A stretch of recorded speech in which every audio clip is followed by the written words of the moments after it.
It's Fox 44 Sports with Matt Roberts. It's a great team. I honestly think they may be better than they were last year. When you have perimeter shooting the way they have, the size and strength they have, just an outstanding team. Hey there, and good evening to you. Those are the words of Iowa State head coach Bill Finley, coaching in his 25th season, 24 of those as a member of the Big 12 Conference. So he's seen some great teams roll through this league. So coming from him, that's some pretty high praise. And he's not the first coach to have that opinion either. Baylor's last three opponents have said some variation of the same thing, which is pretty remarkable considering this team's not even at full strength yet as players return from injury. Maybe that versatility is what's making these coaches say that. We welcome that and we respect those coaches who say that, but we know what we're not right now.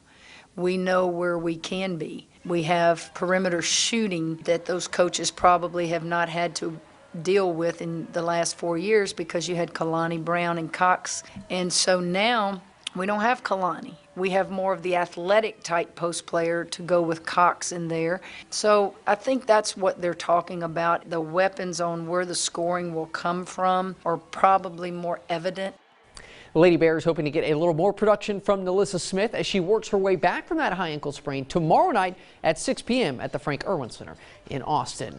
The Lady Bears carrying the weight of high expectations in their sport, and that's nothing new for them. The same could be said for the McLennan Highlander baseball program as they begin another season as a favorite to get back to Grand Junction for the World Series, opening the year as a top-ranked team in 2 preseason polls. The road to the World Series begins tomorrow afternoon for Mitch Thompson and the Highlanders when they play host to Midland College out at Bosque River Ballpark, part of a schedule that includes some of the best competition in the country to prepare them for one of the best conferences in the country and, if all goes according to plan, to compete for a national title.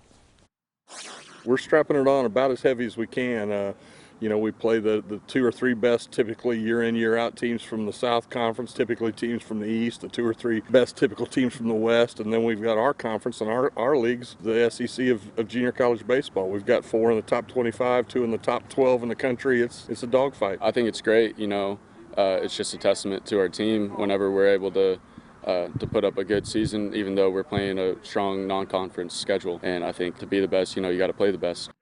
McLennan hosts a 9-inning game with Midland tomorrow at 2 p.m., followed by a doubleheader on Saturday beginning at noon.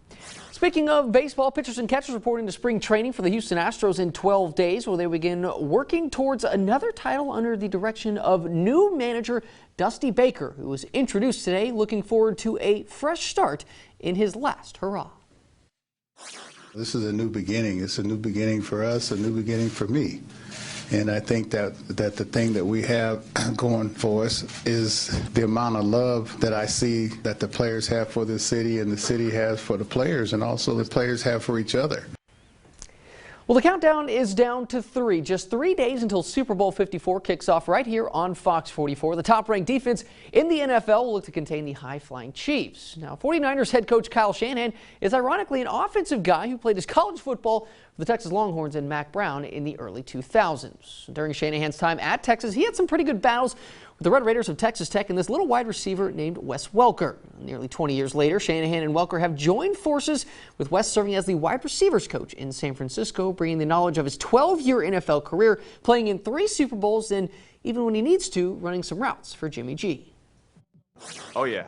I've met Wes before. We met at the Derby for the first time, and he's been great for us. Great for the receiver room.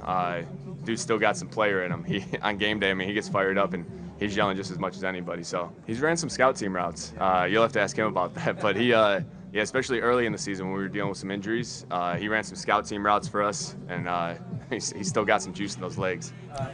Unfortunately, he will not be playing in Super Bowl 54 that kicks off at 5:30 Sunday evening right here on Fox 44. But our coverage starts bright and early at 9 a.m. with a special edition of Living Local. We'll be right back after the break.